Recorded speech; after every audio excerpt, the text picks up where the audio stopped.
Bismillahirrahmanirrahim. Assalamualaikum warahmatullahi wabarakatuh. Hai, saya Khairul Haziq bin Muhammad Kamal dan hari ini kita akan membincangkan mengenai topik area between two curves. Okey, secara kasarnya, area between two curves ni adalah subtraction of two function, penolakan antara dua function. Seperti yang kita dapat lihat, maaf ya, kita akan diberi dua fungsi. Dua fungsi itu mungkin dia akan letak sebagai fx dan gx lah. Dia boleh jadi pengamiran fx tolak gx ataupun pengamiran gx tolak fx. Kenapa pula jadi macam itu? Dua function ni kita tak tahu mana satu yang perlu ditolak, mana satu yang akan ditolak. Mana satu yang akan menolak, maafkan saya. Seperti yang kita dapat lihat, untuk mengenal pasti mana satu fungsi yang akan ditolak, kita akan merhati berdasarkan dua kaedah ini, iaitu berdasarkan graf ataupun substitution. Kalau daripada graf ni, kita akan tengok mana satu yang lagi tinggi, mana satu yang akan rendah. Function yang tinggi itu kita akan tolak dengan function yang rendah. Kalau substitution pula, kita akan tengok function yang mana yang besar, function mana yang kecil. So, yang besar akan tolak yang kecil. Okey. Ni secara umumnya lah. Kalau kita mencari luas antara dua lengkung ni berdasarkan graf. Berdasarkan graf, kita dapat lihat ada satu function kat atas, ada satu function kat bawah.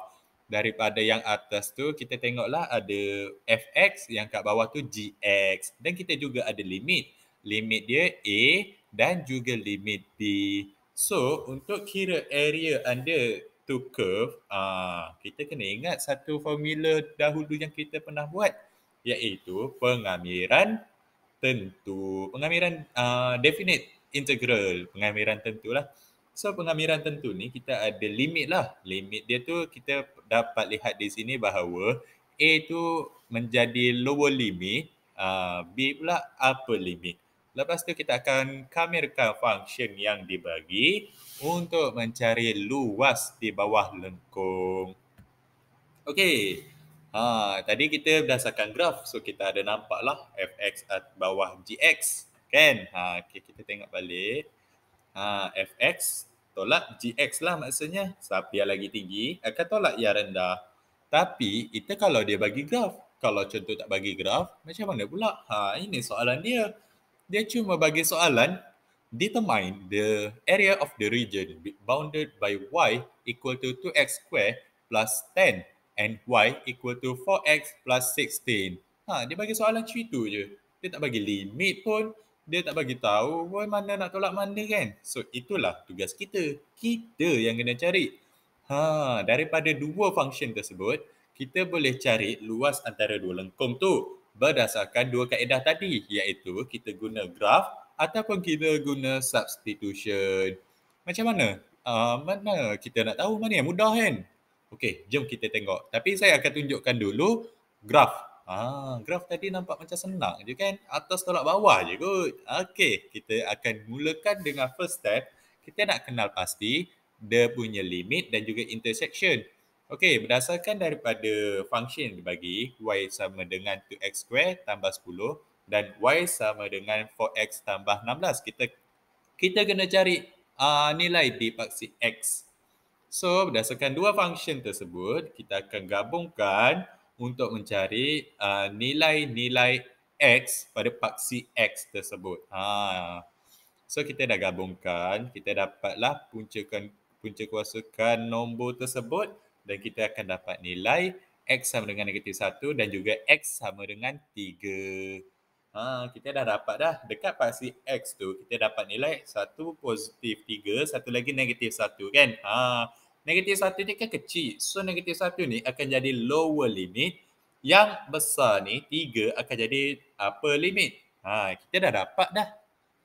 So, selepas tu second step, kita identify the limit and intersection. Tadi kan saya dah cakap dah, yang kecil akan jadi lower limit, besar jadi upper limit. Jadi, daripada nilai yang kita jumpa daripada X tu, kita nak lakar graf kan? nak lakar graf, kena ada dua koordinat at least. So, kita dah dapat dah intersection untuk nilai X. So, kita kena carilah pula nilai Y dia berapa. Daripada nilai yang kita dapat, kita akan masukkan, kita akan gantikan nilai yang kita dapat tu dengan X tadi. So, kita dapat lihat persamaan ini Y sama dengan 2X² tambah 10.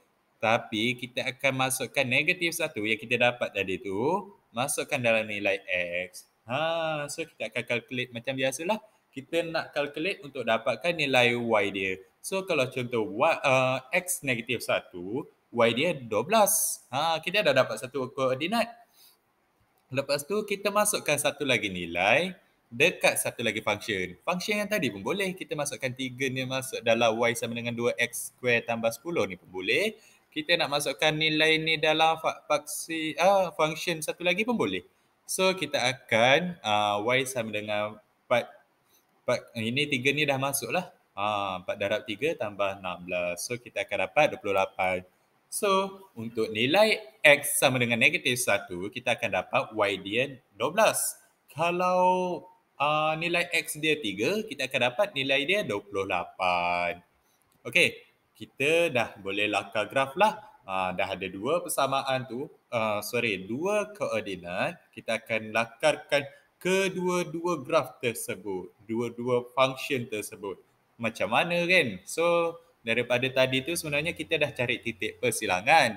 Kita akan nampaklah dia akan bersilang, satunya dekat negatif 1, 12. Satu lagi dekat 3, 28. So kita dapatlah lihat bahawa Y sama dengan 4X tambah 16 tu sebenarnya function yang ke atas. Lepas tu Y sama dengan 2X kuasa 2 tambah 10 tu function kat bawah. Tadi kan kita dah sebut dah. Bila yang ke atas akan tolak yang bawah. So macam itulah kita nak kira luas antara dua lengkung tu. Daripada formula yang kita bina tadi, kita ada limit dia AB ni, maksudnya limit tadi tu negatif 1, lower limit, 3, upper limit. So daripada limit tersebut kita akan masukkan, kita akan kamirkan guna definite integral, pengamiran tentu. So pengamiran tentu kita dapat lihatlah, kita kamirkan upper function tolak lower function dan kita masukkan function tersebut, kita combinekan, kita pemudahkan sebenarnya. Pemudahkan untuk apa? Untuk pengiraan nanti. Lepas tu bila dah siap simplify, kita akan kamirkanlah kedua-dua function tersebut. Jangan lupa ya, limit kita ada 3 dan negatif 1 di sini. So lepas kita dah settle pengamiran, kita akan tolakkanlah yang upper limit tu, kita tolak dengan lower limit. Bila dah masuk nilai tu, 3 tu kita akan gantikan kat nilai X, negatif 1 pun akan masuk negatif, masukkan dalam X. So kita akan tolak lah. Bila dah tolak kita dah memudahkan, kita dah kira, kita akan dapat 64/3. Tapi itu kalau kita guna graf, maksudnya bila kita dapat soalan and then kita kena buat graf untuk kenal pasti function mana nak tolak dengan function mana. So barulah kita dapat luas lengkung tu kan. So kita ada satu lagi cara dia substitution. Substitution ni, kita akan gantikan nilai X tersebut untuk cari nilai Y. Lepas tu kita akan bandingkan nilai Y mana yang lagi besar daripada function tersebut. Okey, berdasarkan soalan yang sama, kita kena cari jugalah limit dia juga. Limit yang sama juga. So jalan kerja dia mula-mula ni macam sama, yang kemudian tu macam berbeza sikit. So kita dah jumpa limit dia tadi kan. Lower limit negatif 1, upper limit 3. So bila kita step yang kedua, kita kena cari mana satu function yang lagi besar. Daripada limit yang kita jumpa tadi, kita akan bentuk satu interval. Interval ni bermula daripada negatif 1 sampai 3. Daripada selang tersebut, kita pilih satu nombor untuk digantikan dalam X. Kenapa nak ganti dalam nilai X? Sebab kita nak cari nilai Y. Bila dah jumpa nilai X, senanglah kita nak cari nilai Y. Kita tinggal substitute dan kira je kan. So, daripada selang ni, negatif 1, 3, saya memilih untuk pilih nombor kosong. Sebab apa kosong? Sebab kalau kosong ni akan memudahkan pengiraan. Bila masuk kosong dalam nilai X, ganti X dia dengan kosong je, so dah mudahkan kerja kita. Berbaki yang tinggal je, kita tinggal nak kira kan. So, daripada interval tu, saya pilih kosong. Kosong ni saya akan masukkanlah dalam X yang di setiap persamaan tersebut. So, Y equal to 2X square plus 10. Kita akan masukkan 0. 0 ni kita gantikan dekat X tu lah. Kita akan dapat Y sama dengan 2 darab kosong. Kan dah senang. Tinggal nombor yang belakang aja nak kira kan. So, Y sama dengan 10. Satu lagi function. Y sama dengan 16. Kejap je kan? Tu pasal saya pilih kosong.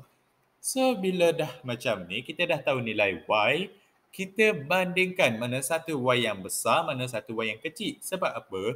Nanti kita nak kira area lengkung tu, Y yang besar akan tolak Y yang kecil. Daripada sini, kita dah dapat dah Y sama dengan 4X tambah 16 adalah lebih besar berbanding Y sama dengan 2. 2X kuasa 2 tambah 10. So, bila kita dah bandingkan, dah terus kita nak integrate. Kan senang. Kita kena ingat, bigger minus the smaller one. Okey, kita akan integrate macam biasalah. Macam tadi yang kita bincangkan. Kita akan pemudahkan dahulu. Lepas tu kita akan kamirkan dua-dua persamaan tersebut. Lepas tu kita akan masukkan limit dia dalam nilai X dan kita akan kira sama dengan 64/3. Kan sama juga jawapannya. Dua-dua boleh guna. Tapi kena pilihlah mana yang sesuai dengan kita, mana yang kita rasa mudah. Saya rasa yang sekarang ni untuk kira persoalan tadi tu, yang mudahnya kita guna ni lower substitution. Sebab apa? Sebab kita tak perlu nak lakar graf. Kita terus je cari nilai Y, kita terus je tahu, mana satu besar, mana satu kecil. Tapi, kalau soalan bagi graf siap-siap, so kita dapat tengok, mana yang besar, mana yang kecil. Mana yang tinggi, mana yang rendah. Kita tinggal tolakkan aja. Nampak tak? So, bergantung kepada masing-masing, mana yang mudah. Kalau rasa macam nak buat graf mudah sebab nak nampak dia punya mana atas mana bawah tu, terpulang. Okey, itu saja daripada saya. Sekian, terima kasih.